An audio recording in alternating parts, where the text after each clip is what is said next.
Okay. Hey, peace. What's up?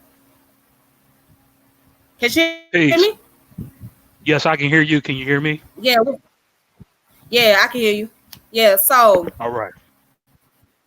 all right. So we're going to have a discussion slash debate, right? And it's going to be Yep. about the universe, divine. So, ladies and gentlemen, by the way, I'm sorry. Let me go ahead and do my introduction. So, ladies and gentlemen, peace and power, elevation be to all you. This your girl Tiffany coming through live in effect right here on StreamYard via Facebook and YouTube. So, if you're watching from Facebook, you like what you're watching, please go ahead and share this video. If you're watching from YouTube, make sure you share and subscribe and hit the notification bell. All right. So tonight we're going to do the video, a topic about the universe. Is it ageless or is it excuse me for a moment, I got gum in my mouth. But anyways, is it ageless or does the universe have life to it? So people believe that the universe is infinite, meaning that it's infinity, right? And then there are those who believe that the universe does have life and expansion, according to scientists. So right here, I'm gonna bring a good friend of mine, someone I know personally, and Divine. Divine. Oh, you can't hear me? Okay, I can hear you, but your screen All kind of right. froze up on me. Okay, so I'm gonna bring a good friend of mine, and his name is Divine, ruler equality of law. Um, and he also have a degree in physics. So we're gonna have this dialogue and discussion, and we're gonna agree to disagree. All right. So All right. I'm gonna let him go ahead and go first. So where do you stand on the position? What do you think about the universe?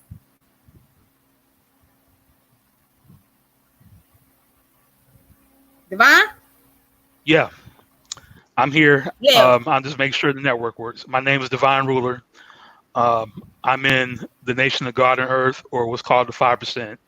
But first and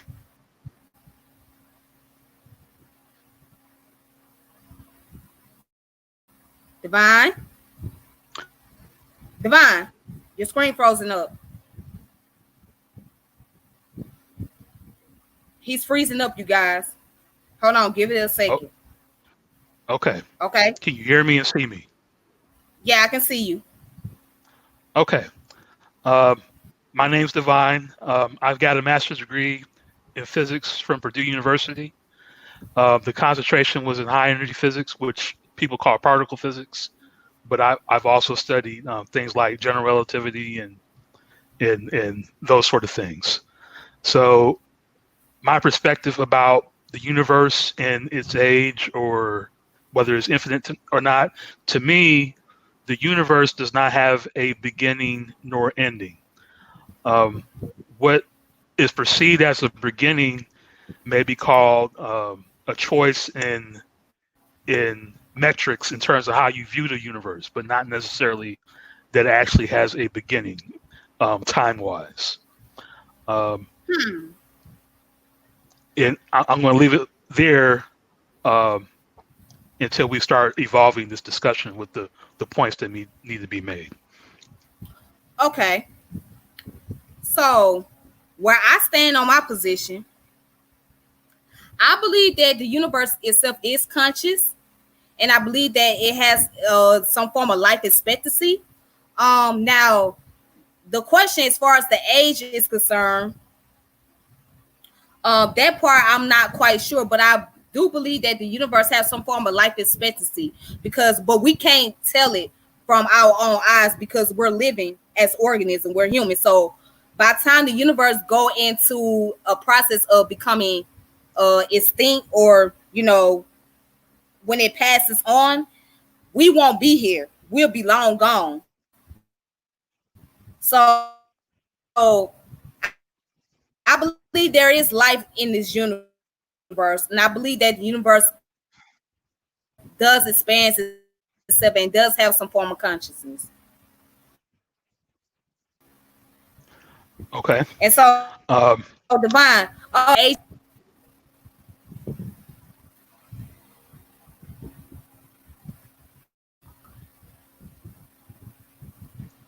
um, Divine.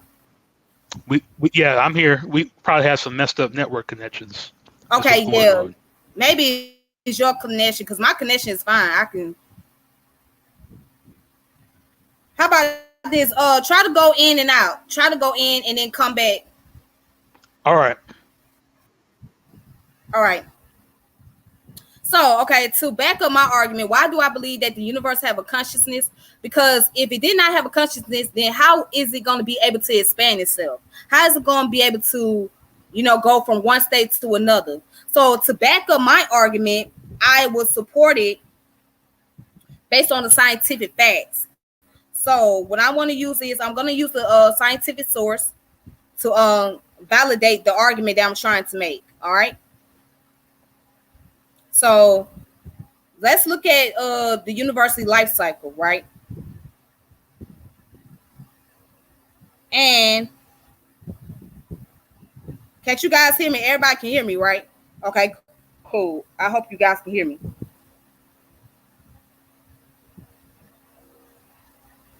All right, so I'm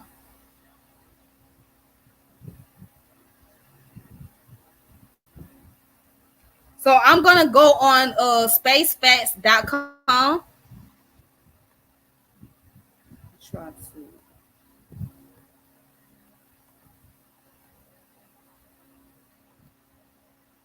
All right. So I'm gonna go on spacefacts.com, and here it is, the facts about the universe. Okay, it says the universe is the sum total of all the planetary system, stars, nebulae, galaxies, galactic clusters, black holes, and atoms and molecules that make all these objects, right? It also contains all the energy we know about, along with dark matter, which has not been directly observed. Okay, the universe is observed to be 13.7 billion years old and has been expanding since its birth in the Big Bang. Due to this expansion, the universe is now thought to be around 91 billion light years across. So, with that being said, if the universe is around 3.7 billion years old, right? And it's been expanding, right, according to scientific research, then that means that there is some form of life in the universe. Now, it just may not have the life that we have, but it's like the life that is given to the universe is none other than energy. Is there any evidence that consciousness operates independently of its housing a human's mind? Okay, well, you know what?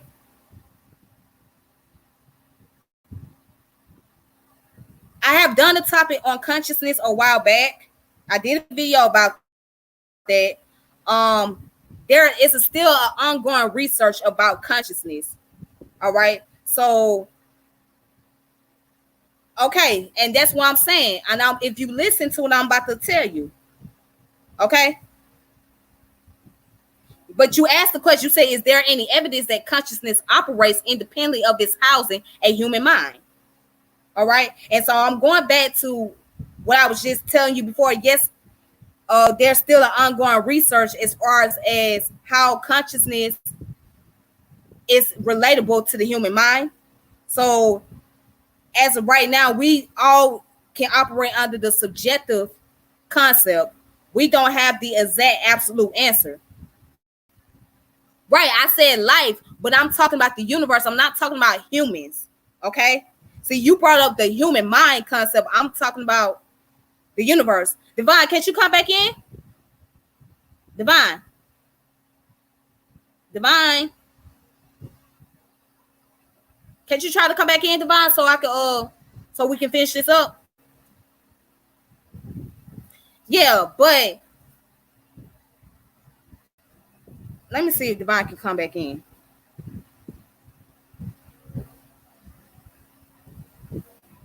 Hold on, you guys.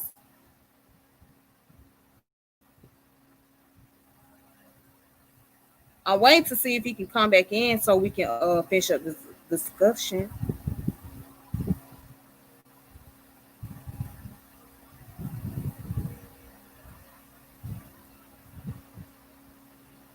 Oh, hold on. Wait a minute. Okay, I'm gonna send you the information. Hold on.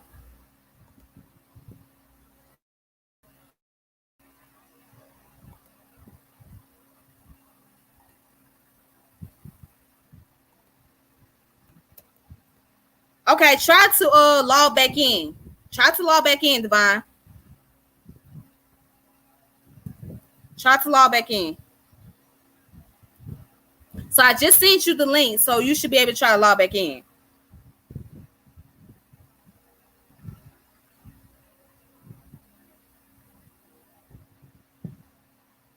Hold on. Wait a minute. What's going on here? Okay. So while he's trying to get back in, okay, you said the consciousness is a you said consciousness is a product of the mind. That's why I mentioned it, sis. Okay, I get that, but when I say the consciousness of the universe, that means that it has some form. Okay, what I'm trying to say is I'm speaking from the term of life, because if there was no life in the universe, then again the question is, how can it expand? How can it grow? So the only thing I can think of that's giving life to this universe is energy, because it's the energy that's manifested within the universe that's allowing it to be able to go from one state to another, right? So yeah, that's where I stand on my argument. I just explained it. I explained it how the universe is conscious. How, I mean, what other way could I explain it to you? Okay, hold on, Divine. Are you back? Yes. Can you Yeah, I can hear you. Well, I'll change my hmm. Huh? my. What's going on with the services? Divine? Can you hear me now? Can you hear Yeah, me I can now? hear you now. Okay. Yes. All right. So All right. I want to, Did you pick up on everything that I said? yeah, I saw the space, the links about the 13 point some billion year age for the universe, but Mm-hmm. that's only on the Big Bang and not the notion that there's something before the Big Bang. So I wanted to share some links that talk about that discussion in the multiverse, if you don't mind. Okay, go ahead. No problem. All right, so I'm going to share my screen, and the entire screen, and then I'll. Okay, can you see me uh, with the link that says the great emptiness at the beginning of the universe? Hold on. Is it sharing my screen? No, it's not sharing your screen. Oh wow. I mean, hold on. Let me try to.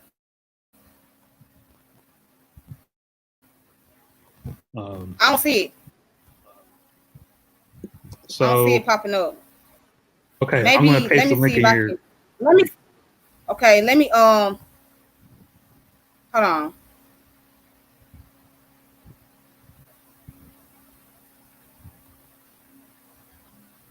Now it's showing me. Okay, there we go. I see it. Okay, and it's probably delayed.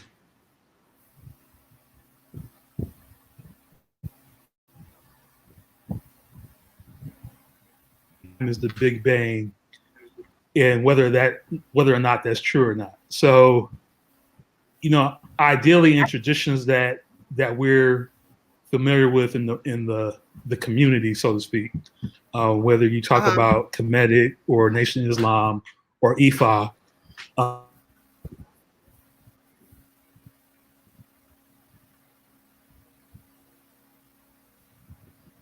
time, but in that notion of the first time, that it's not really the first time ever. It's the first time there's been a change in conditions, because it talks about Kepler rising from the infinite ocean, Kepler or Kepleri. In the Nation of Islam, it's likened to be said that there's no beginning or ending to the quote unquote Nation of Islam. And what that really means is that there's no beginning or ending to the universe.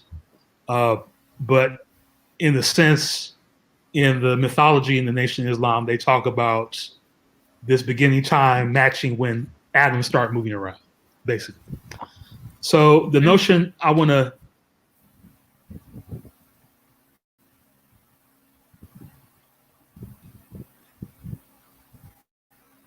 universe that we're in.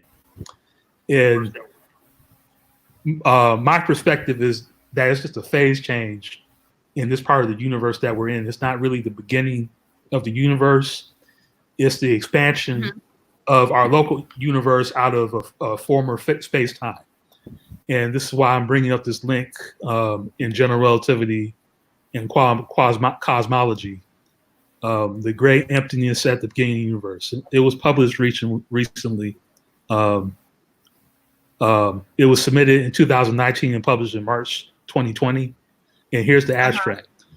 The great emptiness. I can't really see it. Is there a way you can like blow it up a little bit? Okay, let's see. Hey, is it bigger now? Or is it delayed?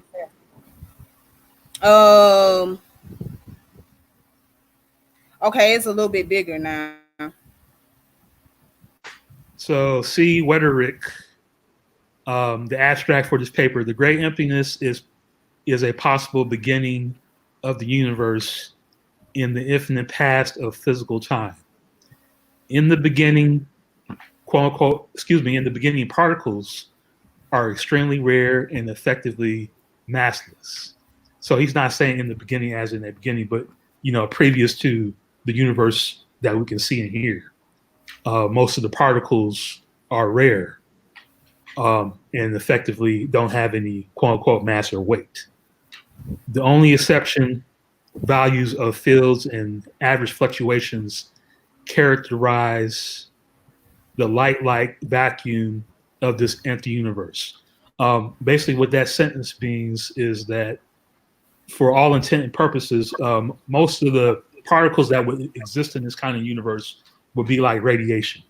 And because they're radiation, they don't have any mass, and therefore their experience of time is mute. If you look at special relativity, a photon really does not experience any notion of time, because to a photon itself traveling at the speed of light, it experiences everything all at once. So it all runs together. There's no notion that there's seconds or minutes or hours. It experiences its whole lifetime instantaneously.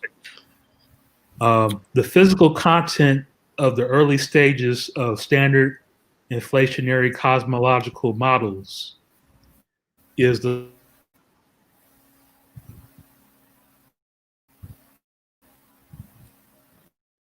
before appropriate choice of metric field, meaning the notion, how do you measure your orientation in space and time?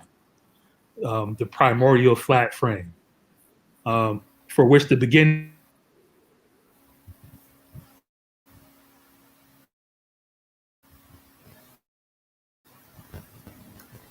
the notion that the three directions of space, up, down, left, right, forward, backwards,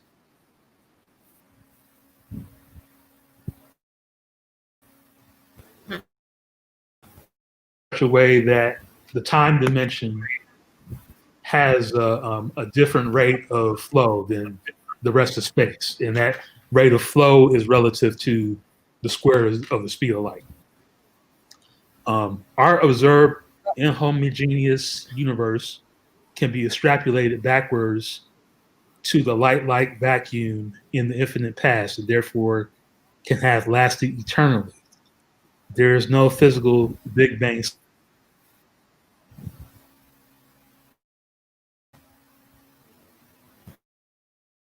there's no Big Bang. Okay. It's just that there's no notion that there is like infinite amount of energy at the time of the so-called Big Bang.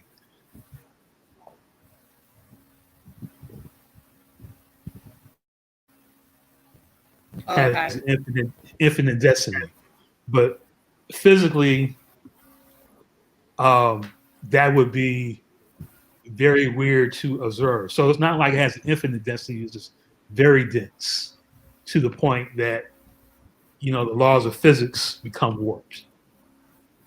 But I bring that up amongst other things to point out that perhaps the Big Bang is not the beginning of everything. Perhaps it's just a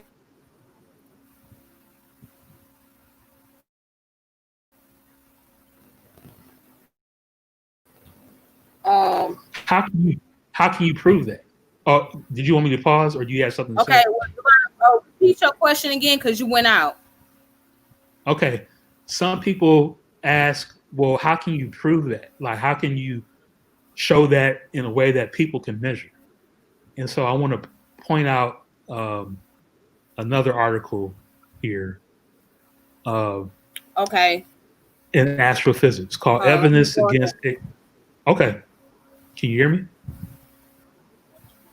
Yeah. So all right. Try to put the article up. Yeah, post up the article. Okay. Try to post the article. Yeah, I'm gonna post it in the chat too. That in case nobody can see. Pardon me.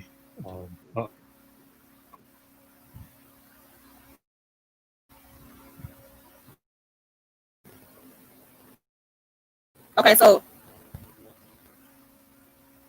All right, and then I'm going to go back to the article. I'm probably not going to read this whole thing, but basically, the title is "Evidence Against a Supervoid Causing the Cosmic."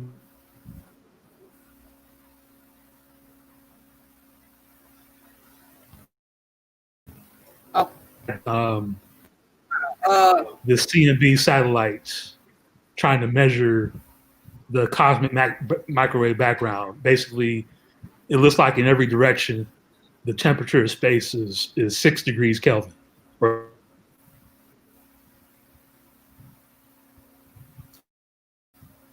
Divine, you went out. In the background. I went out again? Yeah, you had went out. Okay, there's a specific spot in the cosmic microwave background that appears colder than the rest of the background space. And I pasted the link, so if anybody wants to read further into that link, they can look at that. And the posture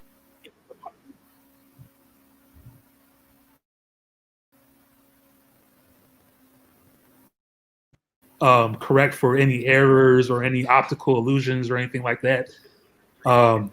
It's not like this empty of galaxies. It's because it's just simply colder, which makes it seem like there's a preferred direction in space from which the universe is either expanding or expanding into.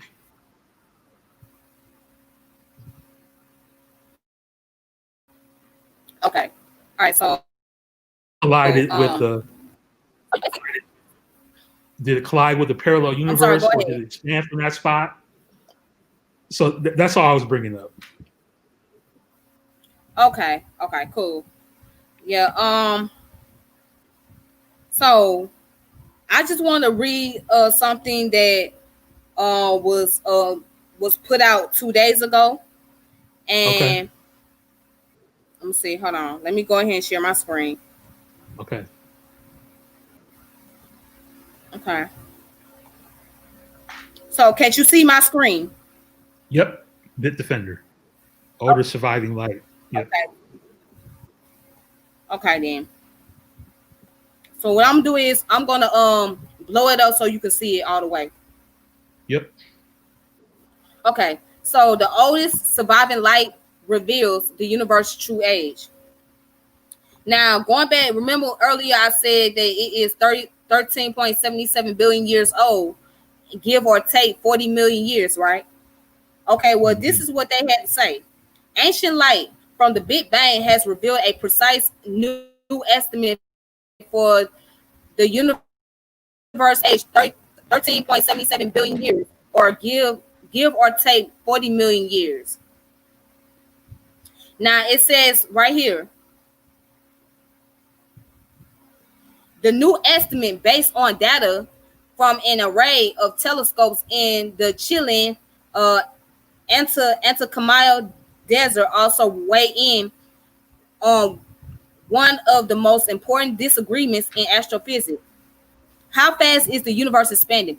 Described in two scientific papers, the new result gives a significant boost to one side of the disagreement, though the physics couldn't prove the other side of the dispute wrong.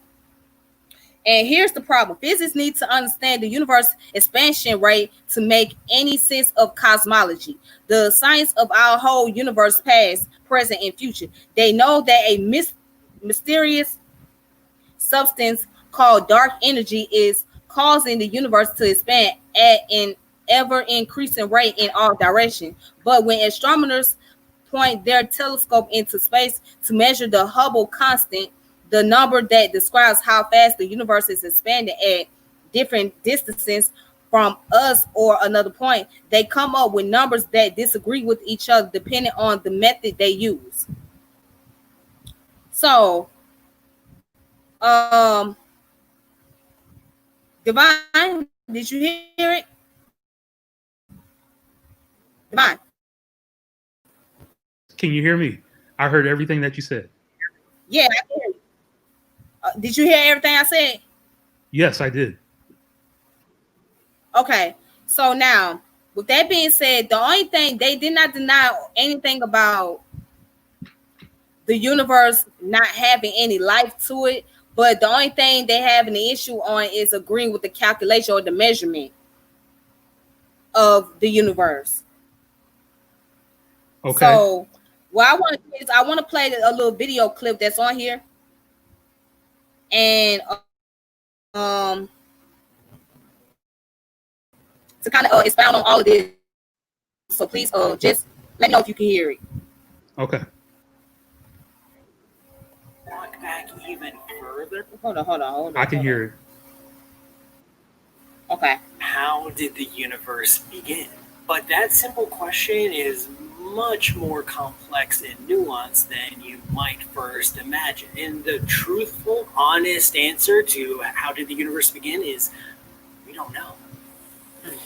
I'm Paul Sutter, and this is Paul Explains, the show where I, explain. Let me start with the Big Bang Theory. Big Bang Theory is our modern model of the early universe, history of the universe. We have a lot of evidence for this theory. One of the pieces of evidence is the expansion of the universe itself. We see that galaxies are racing away from us and from every other galaxy. Our universe is getting bigger every day, which means in the past. Sorry about that. Ooh, sorry. It used to be smaller. Okay. In the distant past, it used to be really small. So another piece of evidence is the universe underwent a phase transition. It was hotter, denser, it had different states. It was a plasma, and then it expanded and cooled and became transparent, and it released a whole bunch of radiation. That radiation we can still see today. We can see the afterglow of the early universe. We call it the cosmic microwave background.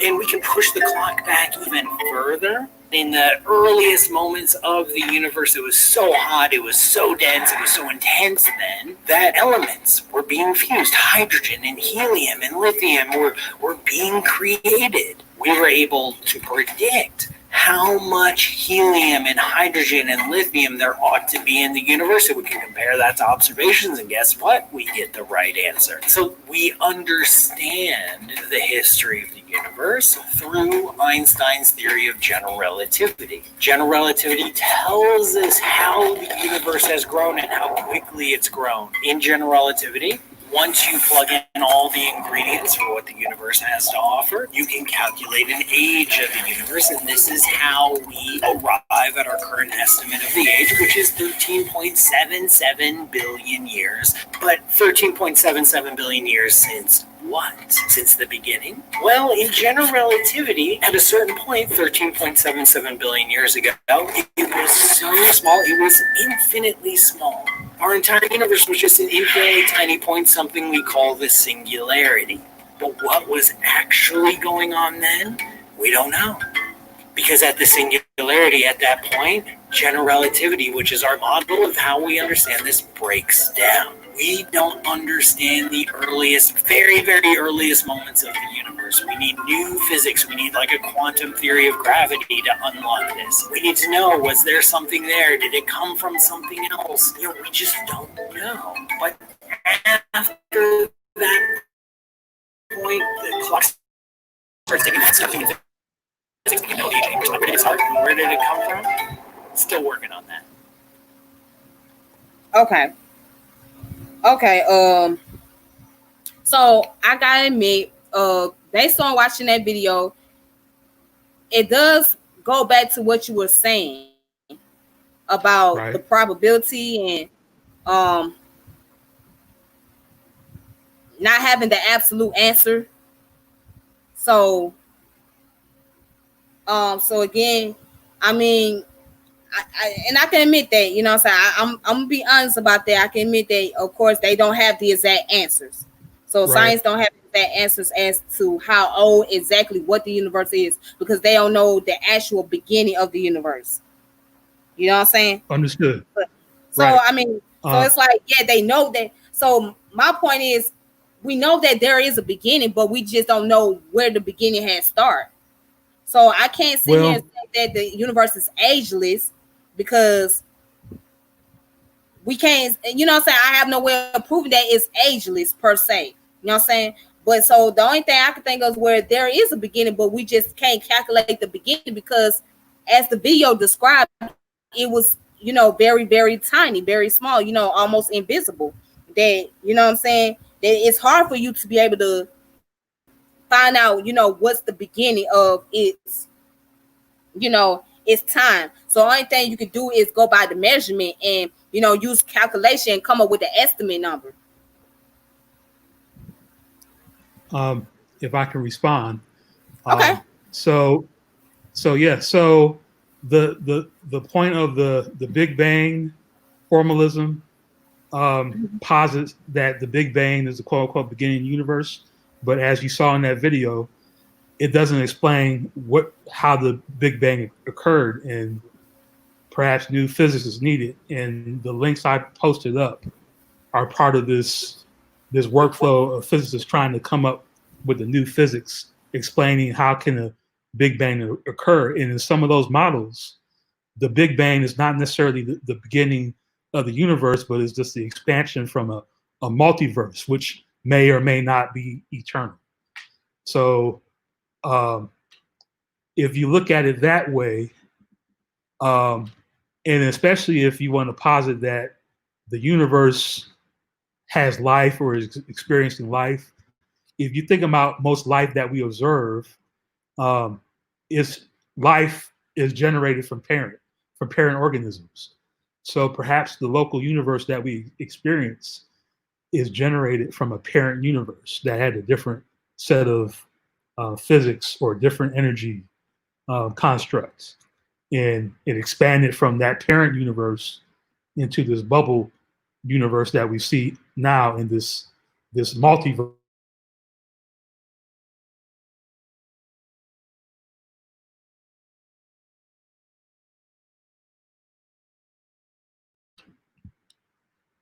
Divine? Yeah, can you hear me? What was you saying now? Oh, okay. If you couldn't hear what I was saying, yeah, because you had stopped. I stopped. Basically, I was saying, if the universe is like a life form, then since other life forms exist, like on our planet, then perhaps other universes exist parallel to ours that bubble out of parent universes, out of ancestor universes. That's what I was saying. You said out of ancestors universe. So what do you mean by ancestors universe? What I mean by that is this notion that the Big Bang is not really the beginning of the universe, but is the expansion from a more highly dense energy previous universe.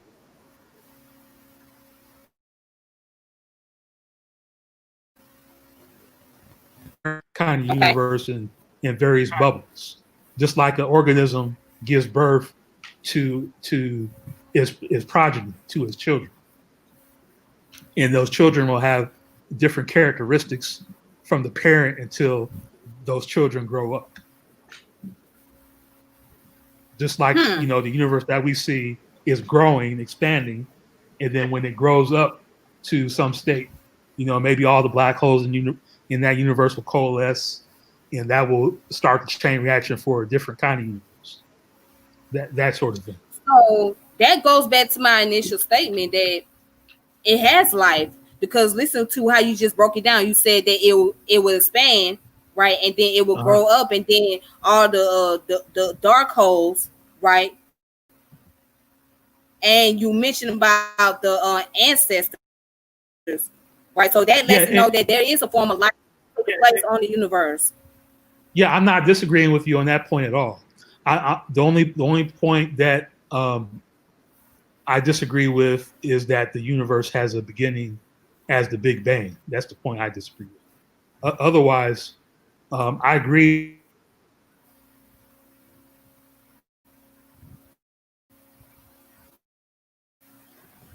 Organism, although in general it may appear as dumb as rocks in just a bunch of expanding galaxies, but if you actually look at the universe, it has structure, and those structures resemble sort of like the tissue and organs that we have in the body, or even like down to the scale of DNA, how galaxies cluster around each other, similar to how DNA is formed in that structure. Then to me, yeah, that structure points out that the universe, quote unquote, has some type of life or order per se. Okay. So a person asked me, why do I believe that the universe is conscious? I guess because, again, the way I go by what I mentioned earlier is dealing with the energy, and not only the energy, but also that the fact that it has its own life. Now, it may not be conscious as the way we are conscious, you know what I'm saying, but it has some form of awareness to where it can, develop other, planetary things that's inside of, like, Earth is formed inside the universe, right? Then you got the Saturn, you got Jupiter, you got all these different planets that's formed inside the universe. That lets me know that okay, there's maybe some consciousness to it, but we can't exactly like pinpoint the exact concept of how the universe is conscious, but we just know that there's some form of consciousness that's behind it, and energy plays a part into that development of the consciousness. Did you hear me? Okay. Yeah, I heard you. So to add on to that, in terms of, whether the universe has consciousness or not, it probably doesn't play out on a time scale that we can appreciate as people, because the universe or things in the universe probably respond to different events on a much longer time.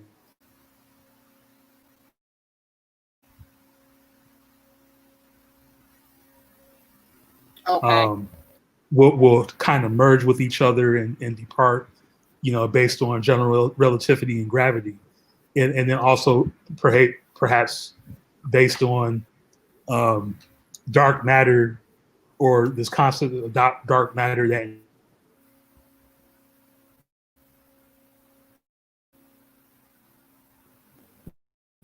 the way these superclusters of galaxies may respond to each other, like a living organism over time. Um, the, the same way that people have observed that if you deal with plasma physics or the physics of charged gases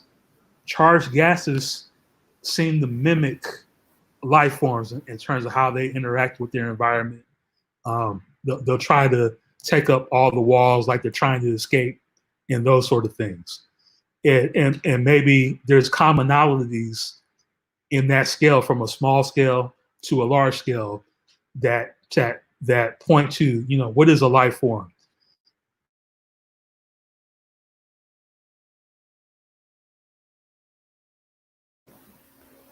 If the universe itself or the galaxies or superclusters in the galaxies are quote unquote conscious, then why not other smaller things that appear to be inanimate, like rocks or crystals? And I know that might be going to a different topic that can be discussed later. But this whole notion of panpsychism, which heavily mirrors the principles in Hermetic thought, in terms of the universe has vibration and is mental. The universe is mental.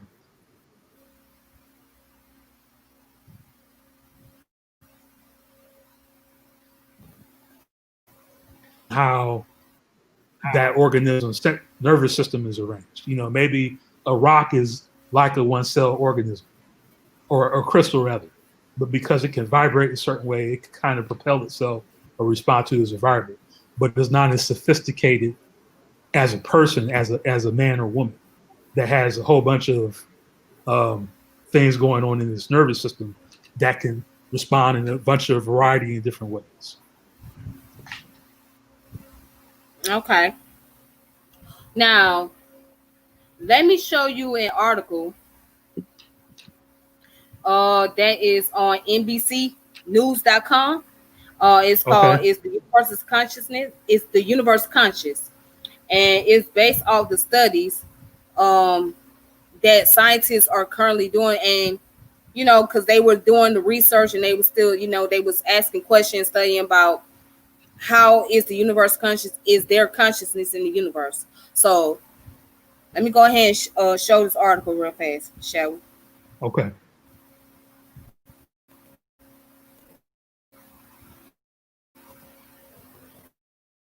Can you see the screen? Can you see the screen?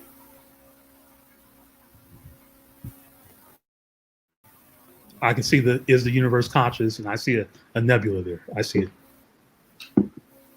Okay. So now check this out. Now it says, for centuries, modern science has been shrinking the gap between humans and the rest of the universe.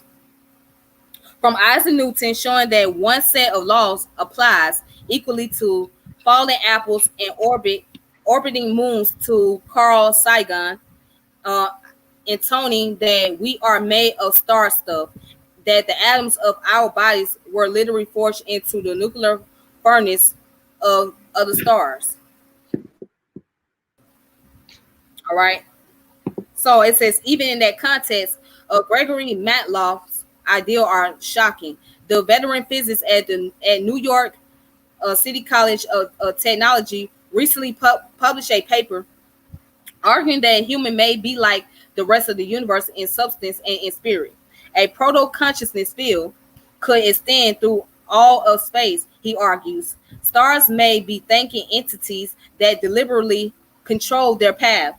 Put more bluntly, the entire cosmos may be self-aware. Did you get that? Did you catch that part? Yes. Okay. Yes. All right. So now, check this out. And this is what makes it interesting. The notion of a conscious universe sounds more like the stuff of late night TV than academic journals.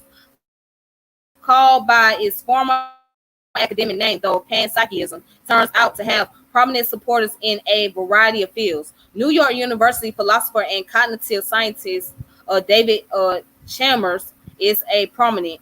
So too, in different ways, are neuroscientists Christoph Koch of Allen Institute for Brain Science, and British physics Sir Roger Penrose, renowned for his work on gravity and black holes. The bottom line, Matloff argued, is that panpsychism is too important to ignore. All right, Okay.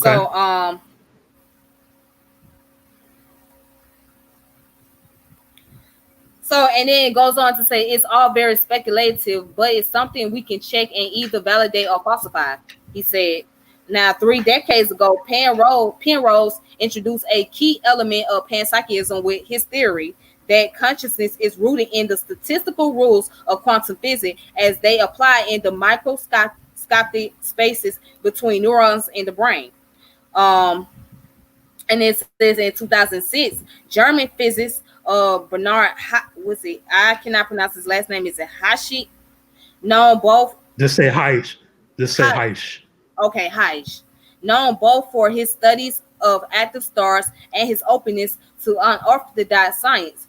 To Penrose's idea a bit step further, Heish proposed that quantum fields that permeates all of empty space, that so-called quantum vacuum, produce a transmit consciousness and then emerge in any sufficiently complex system with energy flowing through it, and not just a brain, but potentially any physical structure. Intrigued, Matloff wondered if there was a way to take these squishy arguments and put them to an observational test.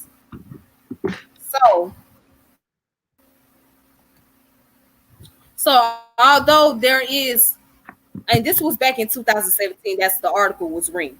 All right. So although there is constant research behind it, from my standpoint, again, it aligns with why I feel or why I think that the universe itself not only have life but also have consciousness to it. Because again, if there is life form in it, then there got to be some type of awareness that's going on in the universe. Otherwise, it would not be able to formulate or expand through the process. Okay. I'd like to add on to that. Okay. Especially if you look at the formalisms for quantum mechanics, and it talks about observers, and how they affect the outcome of an observation merely because they measure something. Observers don't necessarily have to be people. It could be other particles or other types of matter that absorb some radiation. Whenever matter absorbs radiation, that particular matter has quote unquote observed a process and therefore has modified that physical arrangement that it has observed. It's modified that mechanical process that is observed. So, if everything is absorbing radiation, then everything has some kind of quote unquote awareness. If you look at the very fundamental definition of awareness, meaning, it was able to take in information. Whenever something absorbs radiation from something else, it has taken in information. And then it responds to that information. And so that feeds right into this panpsychism phenomenon that people are exposing about, maybe it's not just animals or people that have consciousness, but the plants and rocks and planets and stars, it just may be on a different level and a different time scale for some of that stuff. Okay. So let's look at the comments. Somebody put, if you study the periodic table, you find the rules to energy between elements, bonds, and attraction.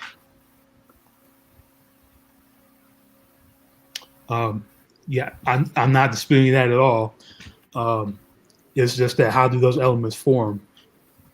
Those elements form based on the principles of the strong nuclear force in terms of how things like protons and or neutrons combine together And then it also is related to the electromagnetic or the electromagnetic weak force in terms of how electrons form around those protons and neutrons to form those elements.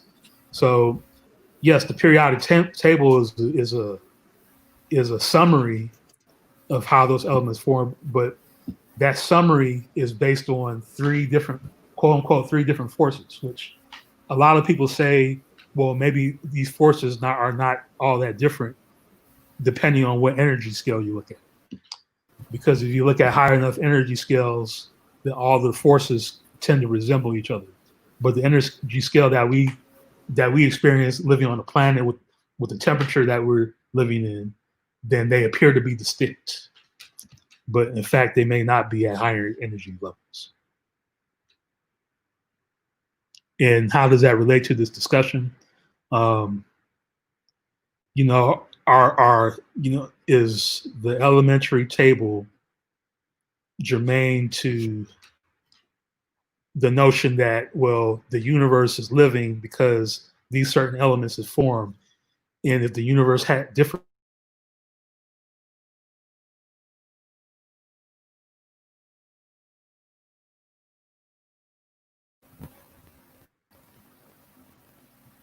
Divine. Divine. All right. okay. Okay. So okay, Yeah, go back and say that what you were saying.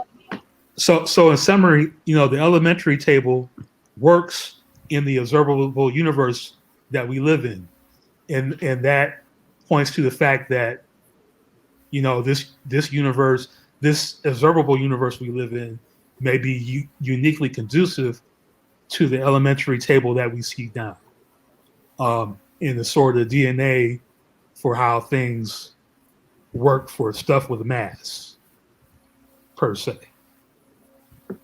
at the temperatures that we live in on planets. We're not living inside the stars. We're living on the surfaces of planets that are, just barely above the freezing point of water. So there the elementary table works. But it works uniquely in the observable universe we see. Whereas in a different kind of universe where the laws of mechanics are slightly different, or the speed of light is different, then maybe there wouldn't be the same elements. Maybe there would be different elements, or no elements at all. Okay, so now let's look at this comment that somebody else, the same person, put on here. He said everything connects and has a relationship with something that creates balance. Okay, and I can agree with you. Yes, there is a balance. There has to be a balance because, again, you're dealing with, especially when we talk about polarities, because you always gonna have an opposite of something. Like you got the proton and the electron, right? But in the middle, it's neutron. So the proton represents the positive charge and the electron represent the negative charge. So yes, there is polarities. And then he also put masculine and feminine energy. So the question that we must ask, when you say masculine and feminine energy in describing the universe, like, what do you mean by that? Do you have anything you want to add on to that statement about the masculine and feminine energy? Unless you're speaking from the concept of yin and yang, right? Oh, you're asking the person that posted that question, right? Yeah, or posted this statement because it sounds like you speak from the concept of yin yang, which is dealing with Taoism, because that's what they believe in Taoism. They believe in the masculine energy and the feminine energy. Like the yin represents the masculine and the yang represents the feminine energy. And then you also posted that you want to interchange those. Yang is masculine and yin is feminine. That's what I said. I said, wait a minute. Didn't I say yin? Oh, you said yin is feminine? Yes, yin is feminine and yang is masculine. Okay. Mistake. All right. Mistake. Yeah. Yang is masculine and yin is feminine. Yes. And also they put down protons are masculine and electrons are feminine. So I mean, again, that would go back into that concept because that's what it's studying Taoism. Feminine energy represents the electrons or negative charge, right? And the masculine energy will represent the protons, the positive charge. That's what it sounds like to me. I mean, what do you think? To me, electric charge, it parallels that principle of Taoism, but it's probably heavy-handed toward the notion that a proton has more mass and therefore is quote unquote more masculine. Mm, okay, that's interesting. Let's look at how. Okay, it's kind of off subject, but so let's look into how the yin and the yang came about. So let's look at the concept of yin and yang. Okay.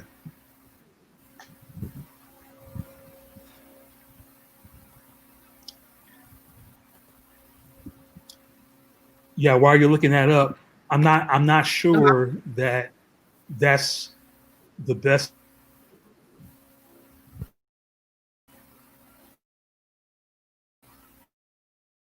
I understand why it's put as a relationship because of the charges, but you have the differences in mass, which doesn't point to Taoism per se. Okay, all right. Do you see my screen? Yes. Okay. Now I'm on the Ancient History Encyclopedia website, right? Mm-hmm. And it talks about the yin and yang. Okay. So Yep. check this out. It says the principle of yin and yang is that all things exist as inseparable and contradictory opposites. For example, female, male, dark light, and old and young. Does that sound familiar? Female, male, dark light, and old and young. That sound familiar, right? That goes back into what concept, Divine?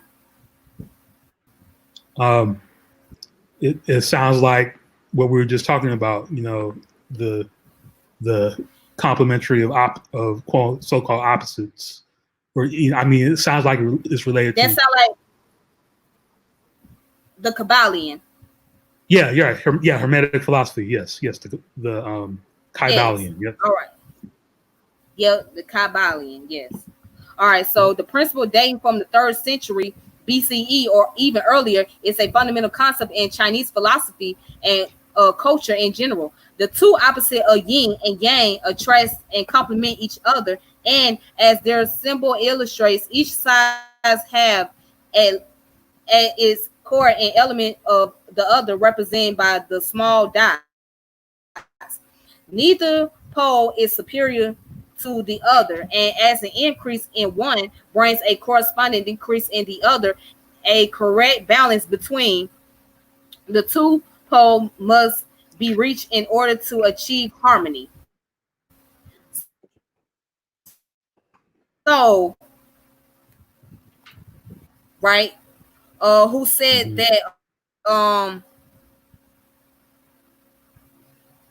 Who said the protons are masculine and electrons are feminine? Now you speak from the concept of abstract. That would be more philosophical, what you're speaking on, right? Because that's how it's viewed, from a philosophical and spiritual point of view, you will view it that way, right? But from a scientific point of view, they wouldn't be able to view it as masculine or feminine. They'll just simply view it as protons and electrons.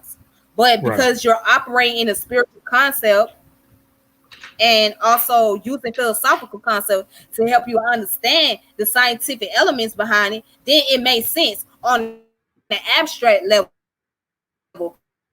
But on the concrete level, we can't say that's what it is. Concrete speaking, but we can say that that's what it is on the abstract.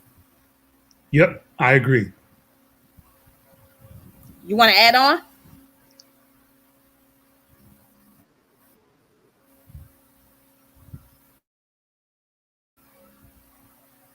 Or the Okay, and then and so it's more heavy-handed toward the proton being the center of that relationship, whereas the electron is in the outskirts of that relationship. It's not an evenly yoked relationship in terms of matching up with the quote unquote Taoist principle.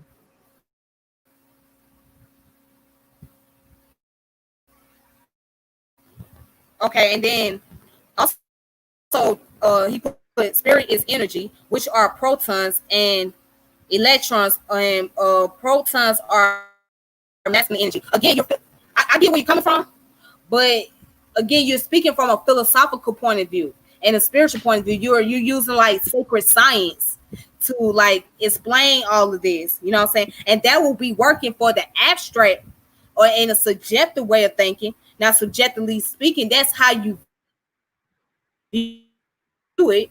But when it comes to the objectives or the objectivity behind it, it would not be viewed in that same manner. You know what I'm saying? It would not be viewed as spirit is energy or proton is and electron are feminine and masculine. It wouldn't be viewed that way. So that's the objective and that's the concrete of it. But from a subjective point of view and from the abstract point of view, then you can make that argument because that's based on your perception, based on the philosophical concept.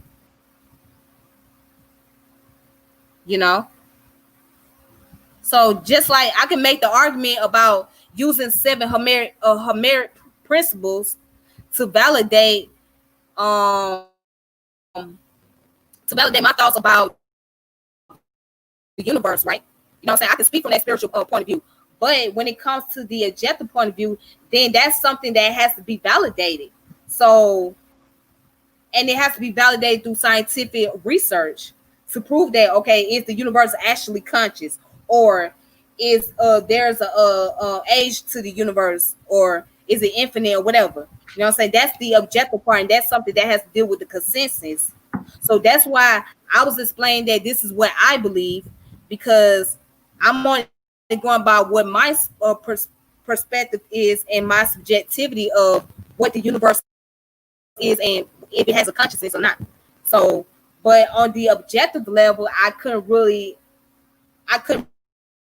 fully validate that because I don't have enough evidence to actually prove that from the objective point of view. So what I'm doing is being very hypothetical. You see what I mean? Mm-hmm. Indeed.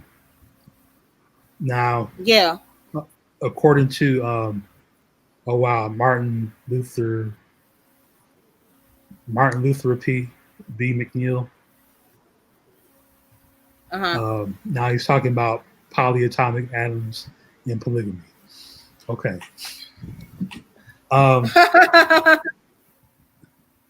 So, tying all that in about,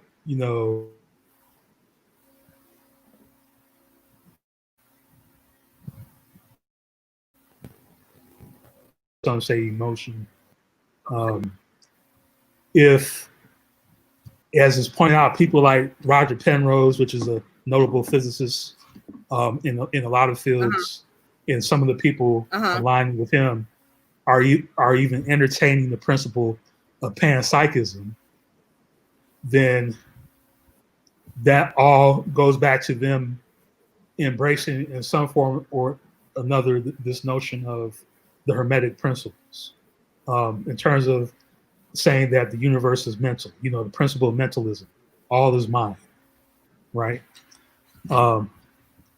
And whether different objects in the universe have a greater concentration of mental powers, displays whether or not those mental powers, those higher concentrations, can control or alter the immediate universe, the local universe, or even further out, the more expansive universe.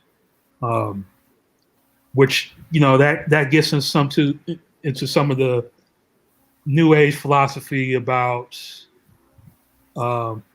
people are divine, and once people reorientate themselves, they'll reorient the universe in some way.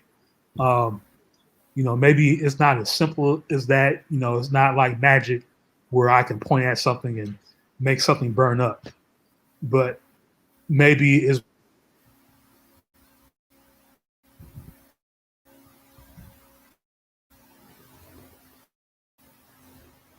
then those people will start to gather the resources that will expand that idea into a greater thing. Or I'll start making or networking with people or objects that will help me push that ideal forward.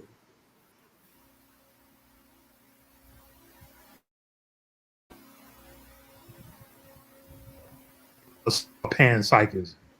It's not action as a distance, but it's, sort of this law of attraction where I really want something to happen.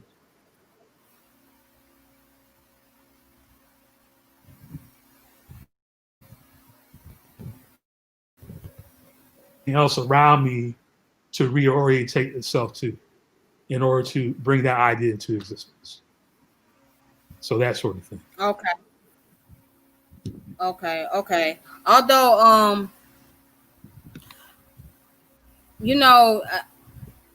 even though we have different views and opinions, I'm glad that we were able to dialogue, and I'm glad that we were able to learn something. And I know that your internet connection kept going in and out. So understood. Yeah. But at least you was able to get some point across, and I'm glad that it was a teaching moment, you know what I'm saying, versus a debate moment. You know what I mean? So it was more so a teaching moment for me, especially. So I can take that and I can learn from that, you know what I'm saying? So with that being said, I appreciate you coming on board and talking. So and I'm glad that well, thank you, Martin. I appreciate that. I really do. I appreciate that. And there's more videos to come. So I thank you guys that are tuning in, watching. And if you're watching, please make sure you subscribe to the YouTube channel. Tiffany French is my YouTube channel. Make sure you subscribe and hit the notification bell. If you like what you're seeing, make sure you share it. So till next time, may peace and power elevation be to you. Divine, is there anything you want to say before I close out? Yes, peace. Thanks for putting this topic together, and thanks for extending the invite. And I'm looking forward to more discussions. I always enjoy discussions that aren't necessarily combative, but bringing ideas together to see where we can come to a common ground or a common consensus. So thank you. Peace. Okay, then peace. Take it easy. All right.